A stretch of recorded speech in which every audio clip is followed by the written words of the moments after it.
YouTube fam, so as you can see today we are on the treadmill. So I'm going to be giving you guys a quick little chest workout. I know I don't do these videos often, but I'll do a quick chest workout because what I've noticed is some people are crazy enough to tell me that I've had clients in the past and they're like, hey, I don't know if I have enough volume, I'm not getting sore. It's because of the way you're doing movement. So I'm going to show you how important it is to work out a certain way so you can get, you know, the right stimulus that you need for each muscle. And someone asked me questions about like chest day, how to grow your chest and how to fill your chest, things like that. A lot of times you go through the motions. You might do like 4 different chest exercises, 6 different chest exercises, and you just go through the motions and then you don't feel like you did anything. And you're like, oh my God, like what's going on? I don't feel like I did anything. Like what the heck's going on? And it's because of the way you're doing the movement. Because best believe, if you have someone who does 3 exercises for 4 sets, but they do them with quality and they really fill their chest, they'll get a better pump and make more progress than if you do 6 exercises and 4 sets each, but you're not really, you know, filling a pump and you're not really getting the mind muscle connection. You're going through the motions and you're doing it incorrectly. So I'll show you how to do a few of those moments incorrectly. I'm going through my push day today. I start off on the treadmill at 2.0 speed. I just walk for like 10 to 15 minutes. This is literally the only cardio I do. Now, the reason people consistently ask me about cardio, and they're always like, what should I do for cardio? What should I do for cardio? Is because they are not eating what they need to eat. Like if you are in a calorie deficit, guys, you can really do a little bit of cardio. This is if you're trying to get lean. If you're trying to get absolutely shredded, yes, you can add in some cardio, but most people are just trying to get to like the 15% body fat, 12% body fat range. If you're trying to get below 10, adding some cardio so you don't have to go too low in calories can work, or you can just lower your calories, right? I know a lot of people who just lower their calories. The same shit I would do, right? But anyways, like, for a lot of people, what I've noticed is that a lot of people, they really just, you know, they're not actually in a calorie deficit, so they try to overcompensate by doing a bunch of cardio and shit like that. And best case scenario, you do a bunch of cardio, you lose more weight, but you'll lose a lot of muscle if you don't do it properly, right? If you do like hours of cardio a day or an hour a day, high intensity, you won't be able to recover from the gym and from the cardio session, right? But anyways, I like to wear a jacket before my workouts. Pump cover. You know, the best thing about these pump covers, I look absolutely natty and shitty when I'm in the gym, and then when I take it off, everyone stares at me.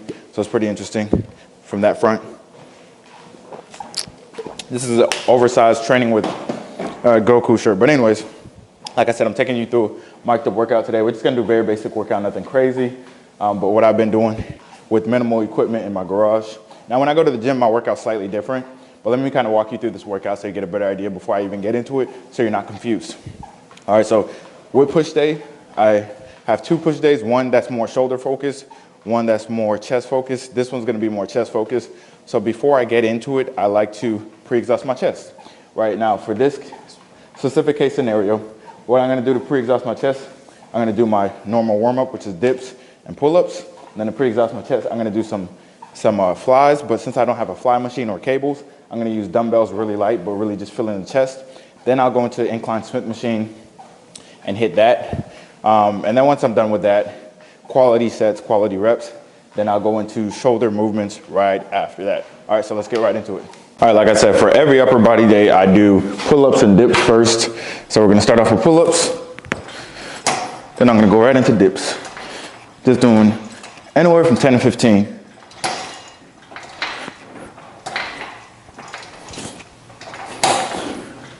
Nice and simple, and then I'm gonna go right into dips. Nothing crazy, so here we go. Easy money.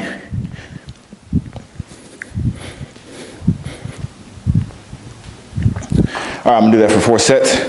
Then once I'm done with that, we're gonna get into pre-exhausting the chest a little bit further. We're doing flies. So I like to get a good stretch, squeeze. This is very lightweight, but I'm just trying to get warmed up here. So I'm trying to get some blood flow in the chest.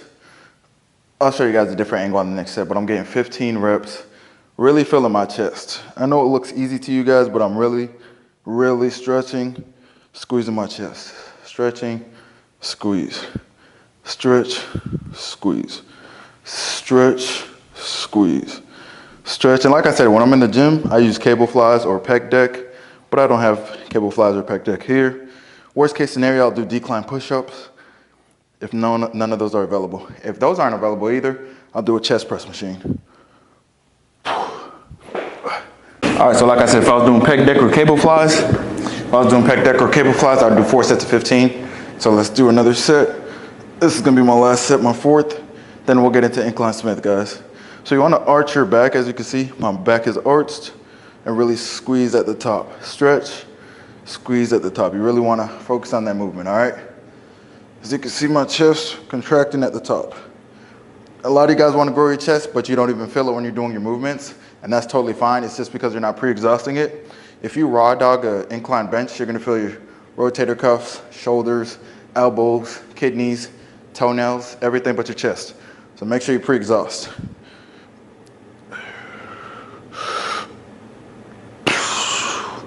And when you grunt, you gain 10 pounds of muscle. Let's be honest. All right, so now this is my favorite movement for chest, guys. Watch how I set up. I'm gonna arch my back. It's kind of like you're squeezing a pencil with your lats, right? So this is flat. This is how I am. I'm arched, just like that, all right? Sitting high. I'm gonna do 2 sets of 20 with this weight, and then my next 4 sets, I'm gonna pyramid down 12, 10, 8, 6. All right, so when you go down, squeeze chest, just like that. You're gonna control the movement, make sure you're filling your chest. There we go. Nice and easy.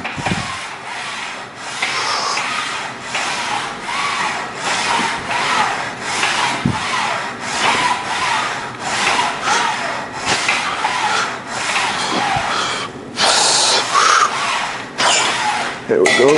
I'm gonna do another set of that, and then like I said, I'm gonna up the weights. As you can see, my chest is already pumped a little bit. So we're about to do a pump check. Here we go. We already got a chest pump. I don't know how it literally just started, but this is how we're looking right now. Let me check real quick. Yeah, this is how we're looking right now. You see the pump, and we still got, hey, why is my do-rag fucked up? I mean, my skull cap fucked up. But yeah, we got a few more sets. As you can see, we're already pumped. Last set, I usually go with 225 or 185, somewhere in that range. So let's get it. Chest up, chest up, chest up. So we're gonna get about 8 reps clean.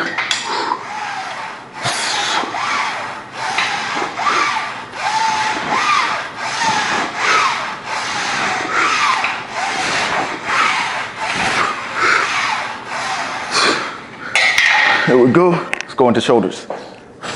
We're gonna go into rear delts. So I do super lightweight. I usually do like 10s or 15s just for a couple of sets. Get these warm-ups in. You know, I do a couple of sets with 15s or 20s, and I do about 15 to 20 reps just to get the blood flow going in the rear delt. It's the first time I started feeling my rear delts is when I lowered the weights from 40s down to about 10 to 15. So that's why I've been doing that. Like I said, I'll use 15s or 10s just to get some reps in. I'll do them for a couple of sets, and then I will up the weight. All right, I up it to 25 for the last 3 sets, and I do 10 to 12. All right, now we just up the weight. Here we go.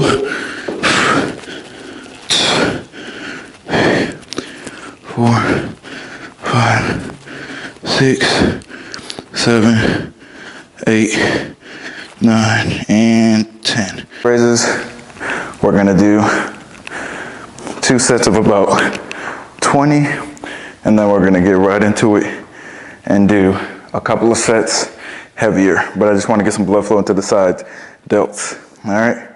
I had 0 rear delt when I started. My rear delt is extremely small, but it seems like it's been growing. Side delts, same thing. I had like no side delts, but they've been growing. Side delts are gonna be your best friend when it comes to aesthetics for shoulders. All right, now that burns. 25s.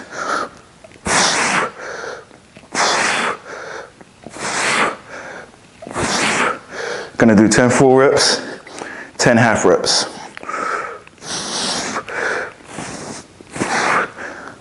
1, 2. Half reps really pull on those side delts, man. Sometimes I either go to failure or I try to keep it high rep. That's when my shoulders started really popping. All right, y'all, let's check out the pump. Here we go. As you can see, the pump is working. It's working, it's magic. And that's what like breaks in between, because it's not easy to like film. It's not easy to film, like you lose your pump a lot. So I lost my pump like 80 times. But as you can see, when you really want the shoulders to pop, those side raises are gonna do everything for you, all right? Side raises will be your best friend when you want your shoulders to pop. So make sure if you're doing shoulders, focus on the side raises, focus on the rear delt raises. And then I'm gonna finish off with some shoulder press. But yeah, I'm trying to get this set up so I can flex. Okay, there we go. Now we're in business. Do a little bit of flexing.